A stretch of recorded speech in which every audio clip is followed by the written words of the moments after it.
Okay brother ဆိုတော့ကျွန်တော် workout ပွဲတွေတီးရတာလဲကျွန်တော် body တွေကအမှောင်ထဲကိုခဲရမ်းပစ်တယ်လို့ပဲတော်တော်အဆင်မပြေဘူးဖြစ်နေတယ်ပေါ့နော်ဒီညကတော့ကျွန်တော်တပွဲကစားမယ်ကျွန်တော်မနေ့ကစပိန်တို့ပါလို့လဲတော်တော်လေးကိုရုပ်ပေါက်ခဲ့တယ်ပေါ့နော်ထိုးသားရတော့ကုန်းသွားမှထင်ပါတယ်ဆိုတော့ဒီနေ့တော့ကျွန်တော်တို့16ရက်နေ့ရဲ့အစောဆုံးပွဲစဉ်ကတော့ပြင်သစ်ပွဲဖြစ်တယ်ဆိုတော့ပြင်သစ်ကတနင်္လာရီပွဲမှာအစောဆုံးကန်မယ်ပေါ့နော်ဆိုတော့လက်ရှိကျွန်တော်ပြောမှလည်းဒီပွဲပဲပေါ့နော် France ကလက်ရှိကျွန်တော်တို့စီနီဂေါကို1.55ပေးထားတယ်1.55ပေးထားရပေါ့နော်ဆိုတော့ကိုပေါင်းကြီးကတော့390ပေါင်းလက်ရှိပေါက်နေတယ်ဆိုတော့နှလုံးအရှုံးပဲထားပါတော့ဆိုတော့ဒီ group မှာကျွန်တော်ပြင်သစ်ရှိမယ်ကျွန်တော်စီနီဂေါနော်ဝေးရှိမယ်ပြီးရင်နောက်တစ်သင်းကတော့ဒါတော့တက်ဖို့အခွင့်အရေးတော့မရှိတော့ပါဘူးเนาะဆိုတော့ဒီဒုတိယအကောင်းဆုံးလို့ပြောရမယ်ဆိုစီနီဂေါလို့ပဲပြောရမှာเนาะဒီနေ့လက်ရှိကန်ရမယ်အသင်းဆိုတော့ဒီအသင်းကိုရောကျွန်တော်တို့မနေ့ကလိုမျိုးပြင်သစ်ကတေးကန်သွားနိုင်လားဆိုတော့တေးကျသွားမလားပေါ့เนาะဆိုတော့ပြောရရင်တော့ကျွန်တော်တော့ဒီနေ့တော့မထင်တော့ဘူးဆိုတော့တေးမကြတော့ဘူးထင်တယ်ကျွန်တော်တော့ဘာလို့ဒီလိုပြောရလဲဆိုတော့ကျွန်တော်လက်ရှိလူစင်းရပါเนาะကျွန်တော်မနေ့ကစက်ပိန်ကကျွန်တော်တို့ပေါ်ဒီပဲအဲဆို predicted line at မှာတောင်းလဲခြင်းတိတ်မပြုတ်ပဲねကျွန်တော်တို့ကန်သွားတယ်ဆိုတော့ဒီအခုလက်ရှိလူစင်းအရာလဲကျွန်တော်တို့ဒါစီနီဂေါကို respect ထားတဲ့အနေနဲ့စီနီဂေါကဘယ်ချိန်မဆိုဒုက္ခပေးနိုင်တဲ့အသင်းဖြစ်တယ်လို့ဒန်ရှော့ကကျွန်တော်တို့ပြင်သစ်နီးပြကျွန်တော်ယူဆထားပုံရတယ်လက်ရှိထွက်လာတဲ့လူစင်းကိုကျွန်တော်တို့အပြောင်းလဲတိတ်ပြီးလုပ်မယ်လို့တော့ကျွန်တော်မထင်ဘူးရเนาะဆိုတော့လက်ရှိမှာကျွန်တော်တို့ line ကဒါဒီပြင်သစ်ရွေးချယ်ထားတဲ့ကစားသမားတွေထဲမှာဒါအကောင်းဆုံး full line နဲ့17ယောက်ပဲเนาะလက်ရှိကျွန်တော်တို့တွေ့ရတာပေါ့နော်ဆိုတော့1.55ဟုတ်ပြီကျွန်တော်ဒီနေ့မှာအာဂျင်တီးနားလည်းကန်မယ်အာဂျင်တီးနားသူ့ group မှာတော့ဒါကျွန်တော်တို့လက်ရှိမှာအာဂျင်တီးနားက1.30လားမသိဘူးကျွန်တော်တို့ပေးထားတယ်ပေါ့နော်တစ်ဖက်ကအသင်းကိုဆိုတော့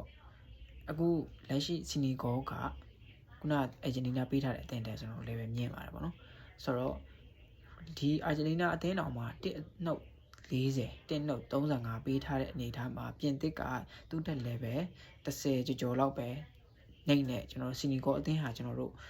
FIFA အဆင့်ရတည်မှုရအဆင့်15မှာရှိတယ်ဆိုတော့ဒီအသင်းကို1D ကျော် 1D မကတဲ့ဈေးတီပေးထားတာကျွန်တော်ဖြစ်တဲ့နယ်လို့တော့ထင်တယ်ပေါ့နော်နောက်ပြီးတော့လည်းကျွန်တော်တို့ဒီ body တွေရွေးရတာလဲဗျာပြောမယ်ဆိုလို့ရှိရင်တကယ်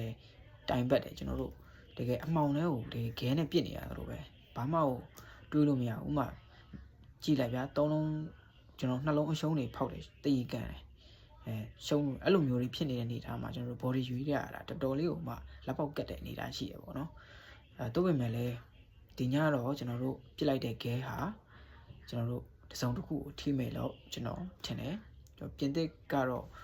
ကျွန်တော်တို့ပြင်သစ်တည်မကြဘူးဆိုလို့ရှင်ဒါကျွန်တော်တို့ပြင်သစ်ကကျွန်တော်တို့ကြီးမရှုံးတော့ဘူးပြင်သစ်ဘော်တွေကကျွန်တော်တို့တလုံးကိုမှ15ပဲရှုံးမှဆိုတော့ကျွန်တော်တို့1DG နီးပါးလောက်ဖြစ်နေပြီဆိုတော့ပြင်သစ်အနေနဲ့တည်မကြနိုင်ဘူးကျွန်တော်ထင်တယ်ဒီတိုက်စစ်အတွဲလုံးနဲ့ကျွန်တော်တို့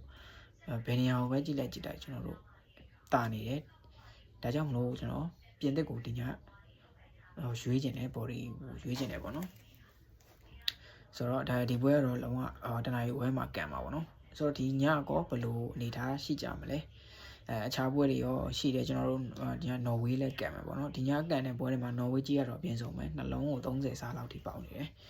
ဆိုတော့ပြင်သစ်ကြီးနဲ့ကျွန်တော်တို့အာဂျင်တီးနားကြီးကတိတ်မကွာဘူးကိုပေါင်းကြီးကလည်းပြန်20လောက်ပဲကွာတယ်ပေါ့နော်ဆိုတော့ခြားကျွန်တော်တို့ဘာရှိမလဲဆိုတော့အယ်ဂျီရီးယားနဲ့ကန်ပါ sorry ခုနအာဂျင်တီးနားအယ်ဂျီရီးယားနဲ့ကန်ပါပေါ့နော်ဆိုတော့လက်ရှိစီနီဂေါမှာကshort တော့လို့မရဘူးပေါ့နော် player တွေကကျွန်တော်ဆာရီယိုမာနီတို့နီကိုလက်ဂျက်ဆန်တို့ရှိပဲပြီးရင် Premier League ကကျွန်တော်တို့attacking midfield မှာကစားနေတဲ့ Crystal Palace ရဲ့ကစားသမားစားပါမယ်ပြီးရင်ကျွန်တော်တို့ဒီ Spurs ရဲ့ ကွင်းလယ်မှာကစားနေတဲ့ CM Rowe မှာကစားနေတဲ့ကျွန်တော်စားနောက်တစ်ယောက်ပါမယ်ပြီးရင်ကွင်းလယ်ကလည်းတော်တော်ကြီးလေးနဲ့မာလစ်ဒီယော့တို့ရှိမယ်ပေါ့နော်ဒီ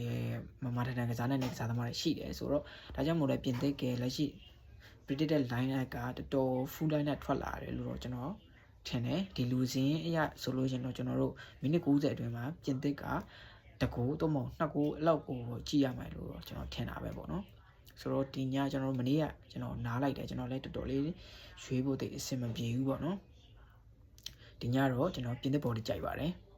ပြင်သစ်ကိုကျွန်တော်ဒီည2ပွဲသုံးကြည့်မယ်ပြင်သစ်ပွဲလည်းကြည့်မယ်ကျွန်တော်တို့မနက်ခွန်ပွဲမှာကံမှာအာဂျင်တီးနားပွဲလည်းကြည့်မယ်ပေါ့နော်ဆိုတော့ brother တို့အကုန်လုံးဆင်ပြေကြပါစေဒီည brother လို့ပြစ်လိုက်တဲ့ပြင်သစ်ကကျွန်တော်တို့တစုံတစ်ခုကိုထိမှန်မယ်လို့တော့ကျွန်တော်ထင်တာပဲပေါ့နော်ဆိုတော့အားလုံးပဲအဆင်ပြေကြပါစေ